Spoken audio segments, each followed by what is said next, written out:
the world would never be the same after this boy grew up. Are you ready to discover the extraordinary journey of a businessman who became the most powerful person in America? Grab your headphones and prepare for an incredible story that will improve your English while taking you through the dramatic life of Donald Trump. Donald Trump was born on the 14th of June, 1946, in Queens, New York City. He was the fourth of 5 children in a wealthy family. His father, Fred Trump, was a successful real estate developer who built homes and apartments throughout New York. Can you imagine growing up with a father who taught you about business from the moment you could talk? Young Donald lived in a large 23-room house in the wealthy neighborhood of Jamaica Estates. His childhood was comfortable, but his father was strict and demanding. Success comes from hard work, Fred would tell his children. Nothing in life is given to you. Donald's mother, Mary, was an immigrant from Scotland who came to America seeking a better life. She taught Donald good manners and the importance of presentation. As a child, Donald was energetic and assertive. His parents noticed he had endless energy and a strong personality that sometimes got him into trouble at school. Picture this: a tall blonde boy who couldn't sit still and always wanted to be the leader in games with other children. When Donald was 13 years old, his parents decided his behavior needed more discipline. They sent him to the New York Military Academy, a strict boarding school where students wore uniforms and followed rigid rules. The military school changed young Donald. He thrived in the competitive environment and became a star athlete and student leader. He loved winning awards and recognition. "I want to be the best at everything I do," he told his classmates. The seeds of ambition were already growing inside him. During his time at the academy, Donald learned to channel his energy into achievement. He played baseball, football, and soccer. The coaches admired his competitive spirit. But even as a teenager, Donald was already thinking about following in his father's footsteps. Real estate fascinated him. While other boys his age dreamed of becoming astronauts or baseball players, Donald dreamed of building skyscrapers taller than anyone had ever seen. No one knew that this ambitious young man would someday put his name on buildings around the world and ultimately reach for the highest office in America. What happened after Donald finished military school? How did he turn his father's successful but modest real estate business into a global empire? Hold on tight as we continue our story. After graduating from the New York Military Academy in 1964, Donald Trump was ready for the next step in his journey. But what would shape the thinking of the future business mogul? Donald first attended Fordham University in New York for 2 years. But he wanted something more prestigious, something that would give him connections to the most powerful people. In 1966, he transferred to the Wharton School of Finance at the University of Pennsylvania, one of the most respected business schools in America. Can you imagine the determination it took to get accepted there?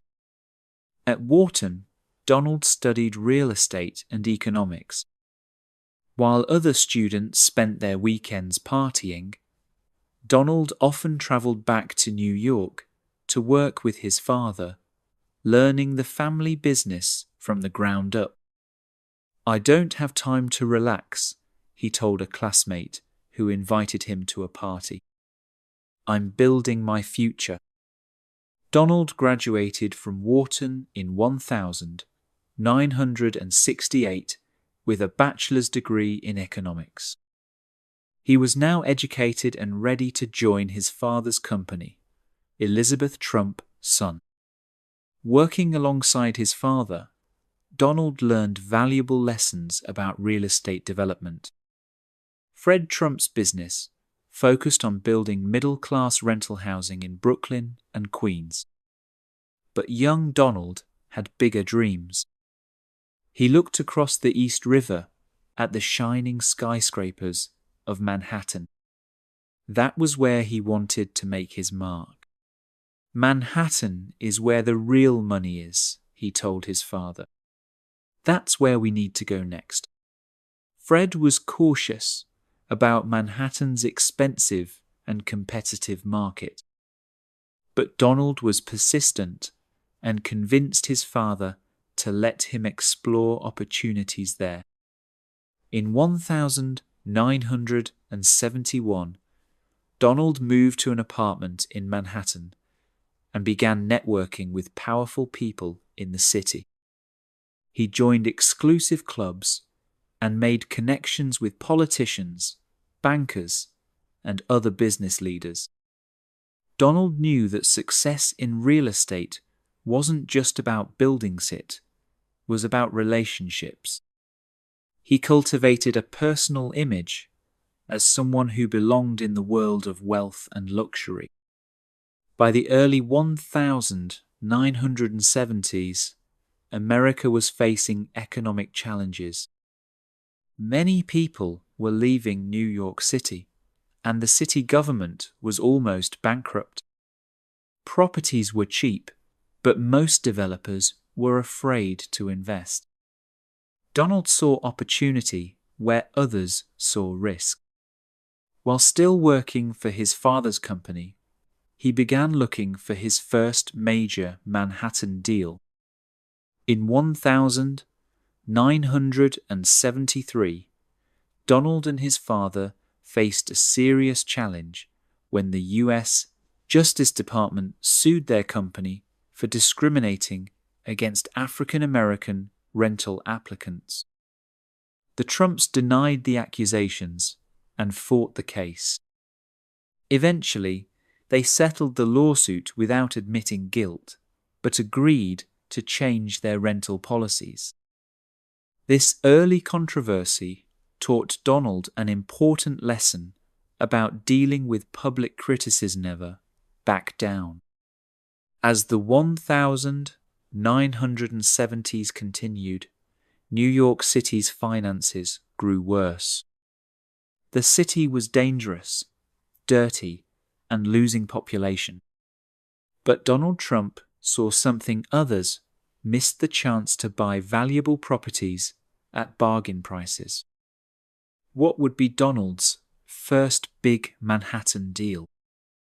How would he transform from Fred Trump's son into a famous businessman in his own right? The answer would change everything for the ambitious young man from Queens. In 1975, Donald Trump spotted an opportunity that would change his life forever. The Commodore Hotel near Grand Central Station was old and losing money. The neighborhood around it was dangerous and dirty. Would you have seen potential in a failing hotel in a troubled area? Most people wouldn't, but Donald did. He negotiated to buy the hotel for just $10 million when no one else wanted it. But there was a problem. He needed much more money to renovate it. Donald used his growing connections to secure something no other young developer had gotten before a tax break from the city worth millions of dollars. He also convinced the Hyatt hotel chain to partner with him. "This hotel will be the most beautiful in New York," he promised the city officials. It will help bring this area back to life. Construction began in 1978. Donald completely transformed the old hotel, covering the outside with shiny glass that reflected the sky. The inside became luxurious and modern. When the Grand Hyatt Hotel opened in 1980, it was an instant success. People were amazed at the transformation. Donald Trump, only 34 years old, had proven he could succeed in Manhattan's competitive real estate market. But Donald wasn't satisfied with just one success. He was already planning something much bigger. In 1979, Donald set his sights on a prime piece of land on Fifth Avenue. He wanted to build the most luxurious building in New York City, Trump Tower. The location was perfect, but there was a problem. A respected store and an art museum occupied the site. Donald negotiated for months to buy the property. Once he owned the land, Donald faced another challenge. He promised to save beautiful Art Deco sculptures from the old building, but they were destroyed during demolition. This caused his first major public relations problem. Despite the controversy, construction of Trump Tower continued. Donald insisted on the finest materials, beautiful bronze glass, and pink marble imported from Italy. Trump Tower opened in 1983 and immediately became one of New York's most famous buildings. The 58-story skyscraper featured luxury apartments, high-end stores, and a stunning 6-story atrium with waterfalls. Can you imagine how proud Donald felt seeing his name in huge letters on one of Manhattan's most prestigious buildings? Trump Tower became more than just a building, it became a symbol of Donald's success and his brand. Celebrities, wealthy business people, and even royalty wanted to live or shop there. Donald and his first wife, Ivana, whom he had married in 1977, moved into the penthouse at the top of Trump Tower. Their home featured gold-plated fixtures, crystal chandeliers, and panoramic views of Central Park. By the mid-1980s, Donald Trump was no longer just a real estate developer. He was becoming a celebrity. People recognized him on the street. Magazines wanted to feature him on their covers. What would Donald do with his growing fame and success? Would he be satisfied with his achievements, or would his ambition drive him to take even bigger risks? The next chapter in Donald Trump's story would bring both triumphs and troubles. By the mid-1980s, Donald Trump's confidence was at an all-time high. His success with Trump Tower made him believe he could succeed at anything. "Business is my art," he often said. Others paint beautifully on canvas or write wonderful poetry. I like making deals, preferably big deals. In 1984, Donald decided to enter the casino business in Atlantic City, New Jersey. Atlantic City was trying to become the gambling capital of the East Coast, like Las Vegas in the West. Donald opened the Trump Plaza Hotel and Casino, quickly followed by Trump's Castle. His casinos featured extravagant designs with chandeliers, marble floors, and, of course, his name in huge letters. Are you starting to see a pattern in Donald's business strategy. He believed his name itself was valuable and represented luxury and success. In 1987, Donald published his first book, The Art of the Deal. The book became a bestseller and introduced millions of people to Donald's business philosophy. "I don't do it for the money," he wrote. "I've got enough, much more than I'll ever need. I do it to do it. Deals are my art form." The book made Donald a household name across America. People who had never been to New York knew who Donald Trump was and what he represented: wealth, success, and luxury. By 1988, Donald made his most expensive purchase, yet the Plaza Hotel in New York, for $407 million. The historic hotel was a landmark, and Donald promised to make it even more magnificent. "I haven't purchased a building," he told reporters. "I have purchased a masterpiece." Donald's business empire now included luxury buildings, hotels, casinos, and even an airline called Trump Shuttle. His personal wealth grew into the billions of dollars. He appeared on television talk shows, gave interviews to magazines, and became known for his confident, some would say boastful personality. "I like thinking big," he often said. "If you're going to be thinking anyway, you might as well think big." Donald's personal life also made headlines. His marriage to Ivana, who helped manage some of his properties, was a fixture in New York society.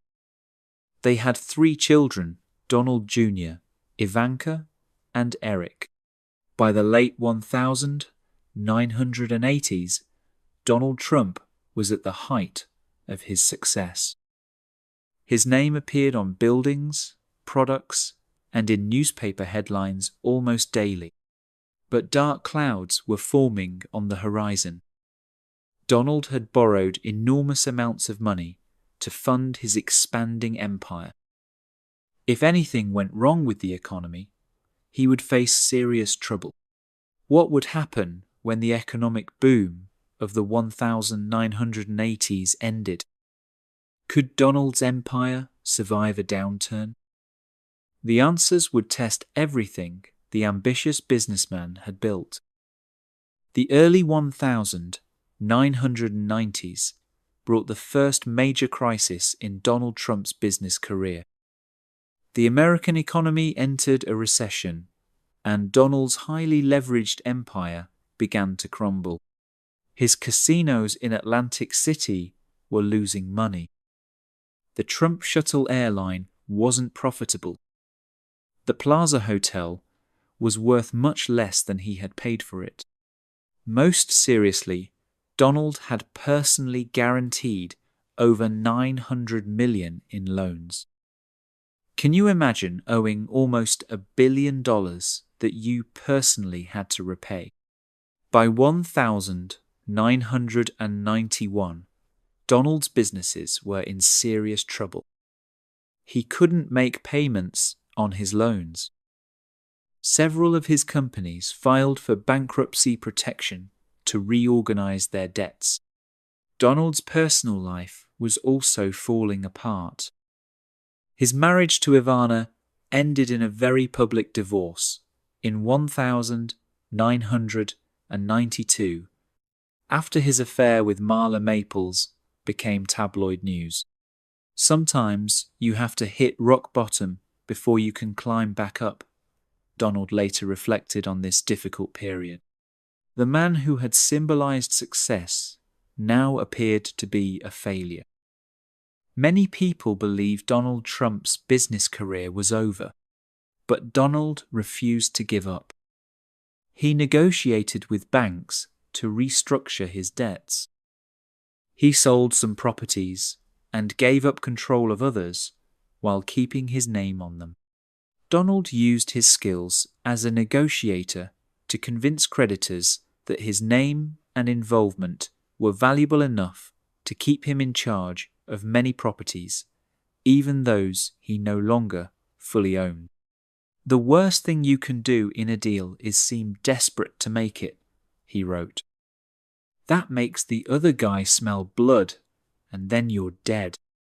By the mid-1990s, Donald's financial situation slowly improved. The economy recovered, and he began to rebuild his brand and his business. In 1996, Donald purchased the rights to the Miss Universe, Miss USA, and Miss Teen USA beauty pageants. These high-profile events gave him valuable television exposure. Donald married Marla Maples in 1993, and they had a daughter named Tiffany. However, this marriage also ended in divorce in 1999. As the 1990s continued, Donald focused on rebuilding his reputation. He positioned himself as the comeback king of businessmen who had faced disaster and survived. In 1999, Donald met Melania Knaus, a model from Slovenia. They would later marry in 2005 and have a son named Baron. By the end of the 1990s, Donald had weathered the storm.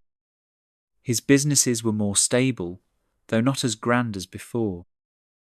But he was about to reinvent himself in a way that would make him more famous than ever. What would Donald Trump do to return to the spotlight? How would he transform his image for a new century? The answer would come through the power of television. In the early 2000s, Donald Trump found a new way to build his brand through the growing medium of reality television.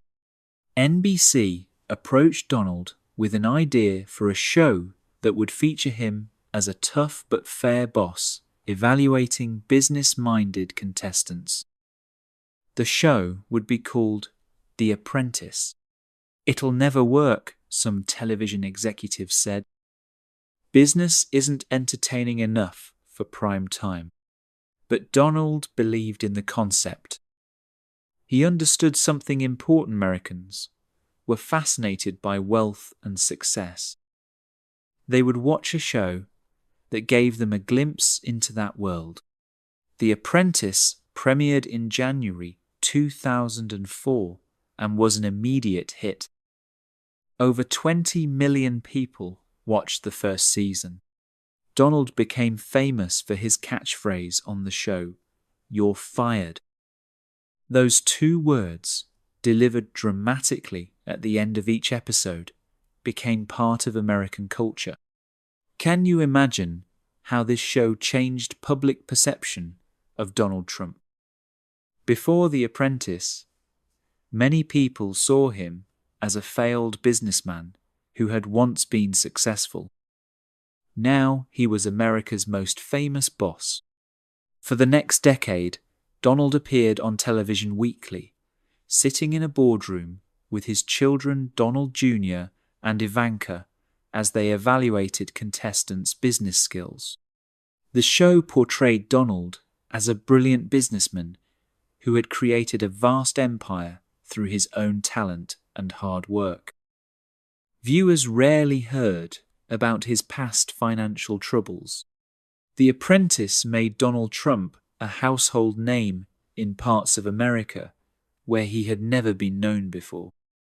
People in small towns and rural areas who had never been to New York now felt they knew Donald Trump. The success of The Apprentice allowed Donald to expand his business in new directions. He started Trump University, offering seminars on real estate investing. He licensed his name to products ranging from steaks to vodka to ties. During this period, Donald's real estate business also recovered. He developed Trump International Hotel and Tower in Chicago and built luxury properties in many other cities. Donald also became active on the new social media platform Twitter, where he shared his thoughts on business, politics, and current events. His direct communication style attracted millions of followers.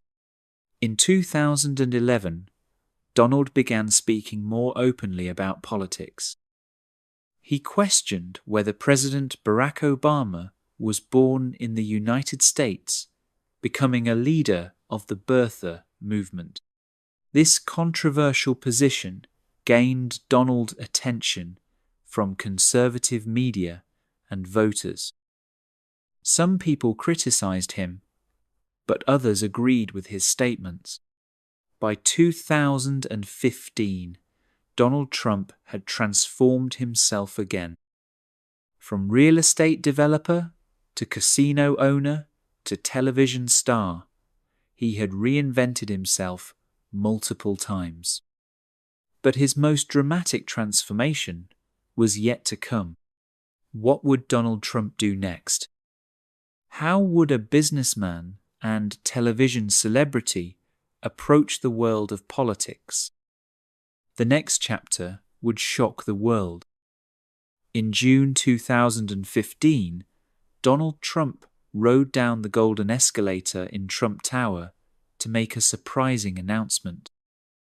With his wife Melania by his side, he declared he was running for President of the United States.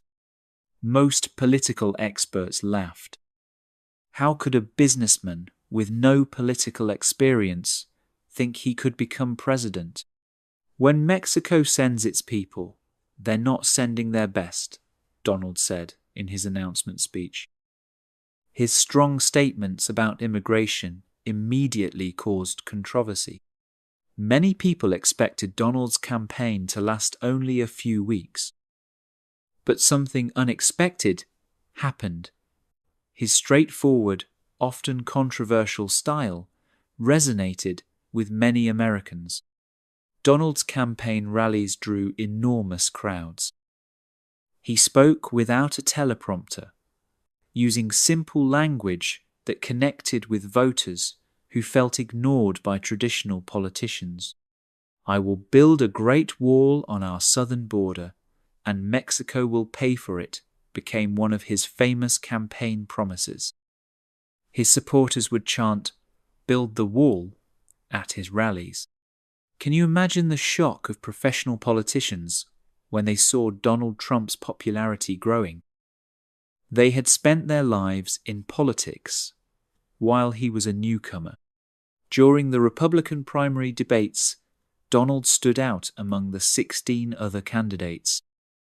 He gave his opponents nicknames like Low Energy Jeb and Little Marco. By May 2016, Donald Trump had defeated all his Republican rivals and secured the party's nomination for president. Now he faced Democrat Hillary Clinton in the general election. The 2016 presidential campaign was one of the most divisive in American history. Donald's unconventional style broke all the rules of traditional politics. He used Twitter to communicate directly with voters, often posting messages late at night or early in the morning. He held huge rallies where he spoke for over an hour without a script. "I could stand in the middle of Fifth Avenue and shoot somebody, and I wouldn't lose any voters," Donald said, expressing confidence in his supporters' loyalty. The campaign faced several crises, including the release of a recording where Donald made inappropriate comments about women. Many political experts thought his campaign was finished, but Donald survived each controversy and continued to draw support from voters who wanted change in Washington. As Election Day approached in November 2016, polls showed Hillary Clinton with a lead. Most experts predicted she would win easily. Election night brought a stunning surprise. Donald Trump won key states like Pennsylvania, Michigan, and Wisconsin that Republicans hadn't won in decades. At 2:30 a.m. on November 9, 2016, Donald Trump was declared the winner of the presidential election. He would become the 45th President of the United States. The forgotten men and women of our country will be forgotten no longer, Donald promised in his victory speech. How would this businessman and television star govern the most powerful nation on earth? The world was about to find out. On January 20, 2017, Donald Trump placed his hand on 2 Bibles and took the oath of office as President of the United States. At 70 years old, he became the oldest person ever to begin a first term as president. From this day forward, it's going to be America first, he declared in his inaugural address. The businessman was now the leader of the world's most powerful country. Donald's transition from business to government was not smooth. He brought his business style to the White House, making quick decisions, changing course suddenly, and communicating directly through Twitter. Within his first week in office, Donald signed an executive order restricting travel from several Muslim-majority countries. This travel ban immediately faced legal challenges and protests. Can you imagine the pressure of being president when you've never held any political office before? Donald was learning on the job, and the whole world was watching. Donald promised to drain the swamp in Washington, meaning he would remove corrupt influences. He appointed business executives to government positions and focused on cutting regulations. In December 2017, Donald signed a major tax cut bill that reduced taxes for corporations and many individuals. Supporters called it an economic boost, while critics said it favored the wealthy. "We are making America great again," Donald often said, referring to his campaign slogan. Donald's presidency was marked by high staff turnover. Many officials joined his administration only to leave or be fired months later. This created a sense of constant change in the White House.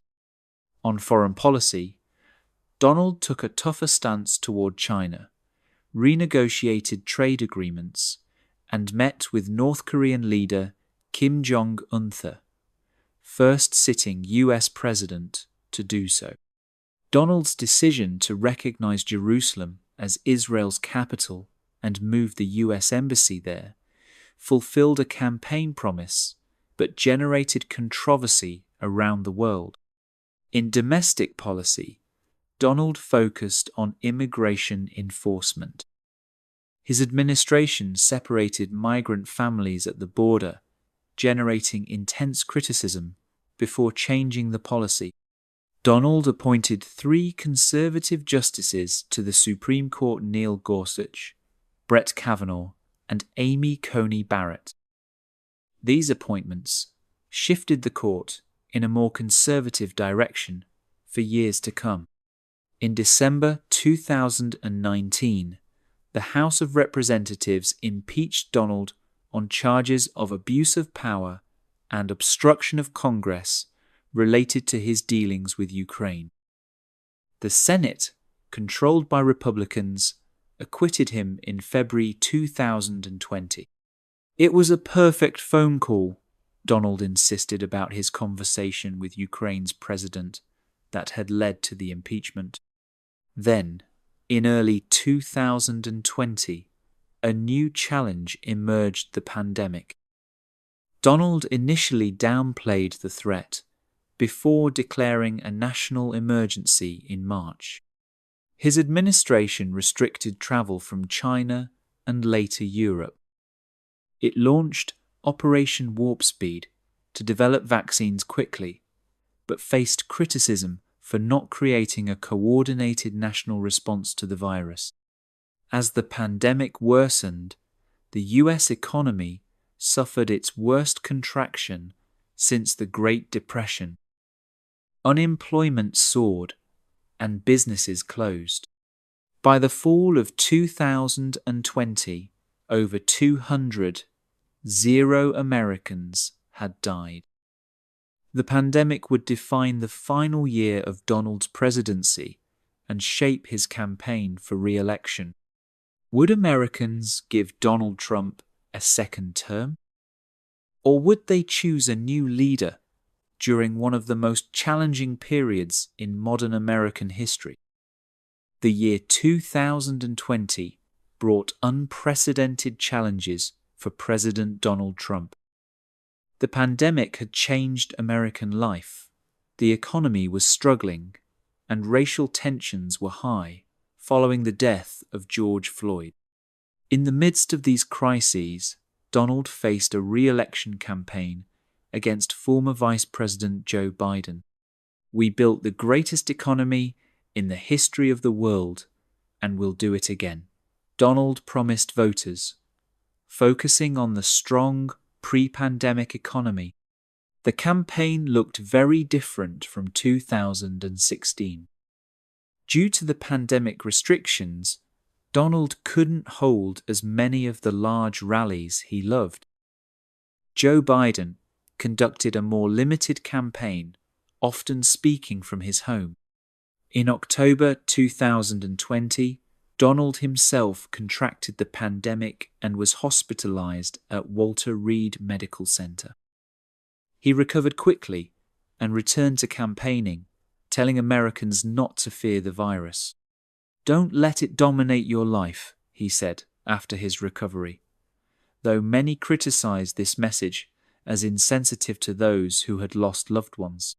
Can you imagine how difficult it was to campaign during a global pandemic?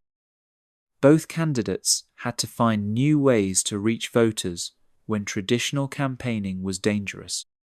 As Election Day approached, polls showed Joe Biden with a significant lead.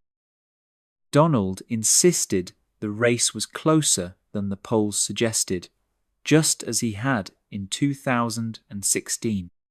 Election Day came on November 3, 2020.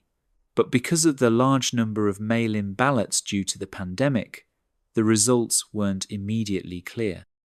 As votes were counted in the days following the election, Joe Biden took leads in key states. Donald claimed there were voting irregularities and began legal challenges. "We were getting ready to win this election. Frankly, we did win this election," Donald declared on election night, before all votes had been counted.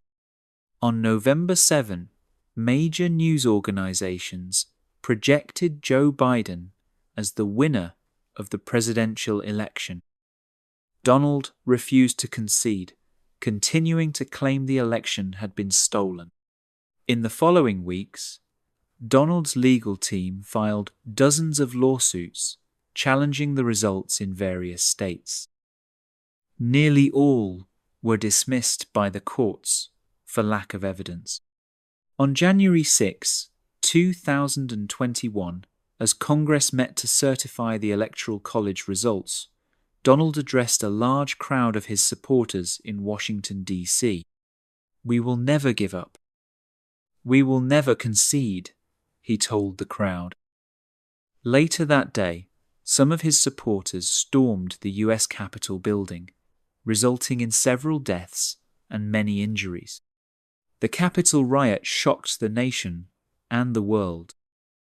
1 week later, the House of Representatives impeached Donald for incitement of insurrection, making him the first president to be impeached twice.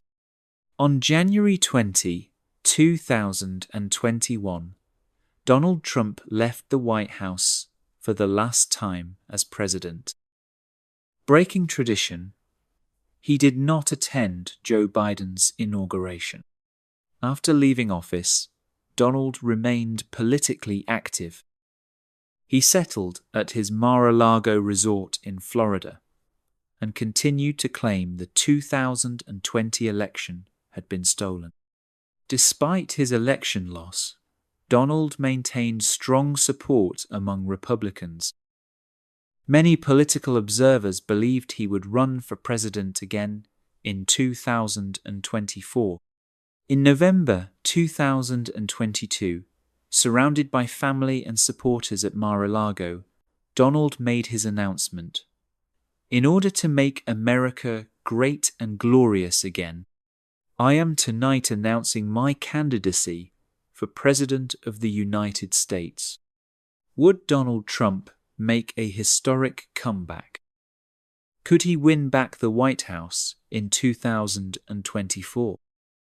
The final chapter of our story reveals what happened next. In the years following his presidency, Donald Trump faced unprecedented challenges. Legal investigations, 2 impeachments, and political opposition would have ended most political careers. But Donald Trump was never like most politicians. Throughout 2023, Donald faced multiple indictments in New York, Florida, Georgia, and Washington, D.C. These cases involved allegations ranging from business fraud to his actions after the 2020 election. They're not coming after me, they're coming after you. I'm just standing in the way, Donald told his supporters about the legal cases against him. Despite these challenges, Donald's support among Republicans remained strong. He led polls for the Republican nomination throughout 2023. In early 2024, the Republican presidential primaries began. Donald faced several challenges, including Florida Governor Ron DeSantis and former UN Ambassador Nikki Haley. Can you imagine the determination it takes to run for president at 77 years old while facing multiple legal trials? Donald's energy seemed undiminished as he campaigned across the country. By March 2024, Donald had secured enough delegates to become the Republican nominee for president. He would face President Joe Biden in a rematch of their 2020 contest. The 2024 campaign focused on inflation, immigration, and America's role in the world. Donald promised to secure the border, reduce inflation, and end international conflicts. Then, in July 2024, President Biden made the surprising announcement that he would not seek re-election. Vice President Kamala Harris became the Democratic nominee instead. The race between Donald Trump and Kamala Harris was extremely close. Polls showed them tied in many battleground states as Election Day approached. On November 5, 2024, Americans went to the polls. The counting of votes continued into the night and the following days. Finally, the results became clear. Donald Trump had won the 2024 presidential election. At 78 years old, he became the second president in American history to serve non-consecutive terms, after Grover Cleveland in the 1890s. This is a victory not just for me, but for every American who believes in second chances, Donald declared in his victory speech. On January 20, 2025, Donald Trump took the oath of office as the 47th President of the United States. Looking back at Donald Trump's extraordinary life, what can we learn? His story teaches us about persistence. He faced bankruptcy political defeat, and legal troubles, yet always found a way to come back. It shows us the power of self-belief. Donald always believed he would succeed, even when others doubted him. It reminds us that history is unpredictable. Few would have imagined that a real estate developer and television star would become president once, let alone twice. Donald Trump's life also reflects the divisions in American society. Some see him as a successful businessman who speaks truth to power. Others view him as a divisive figure who challenges democratic norms. Whatever your opinion of Donald Trump, his journey from a wealthy child in Queens to the White House represents one of the most remarkable life stories in American history. Thank you for listening to this story of ambition, success, failure, and comeback. We hope it has helped improve your English while teaching you about this fascinating historical figure. If you enjoyed this story, please like, share, and subscribe to Learn English Through Stories for more fascinating tales that will help you learn English while exploring history. What historical figure would you like to learn about next? Let us know in the comments below.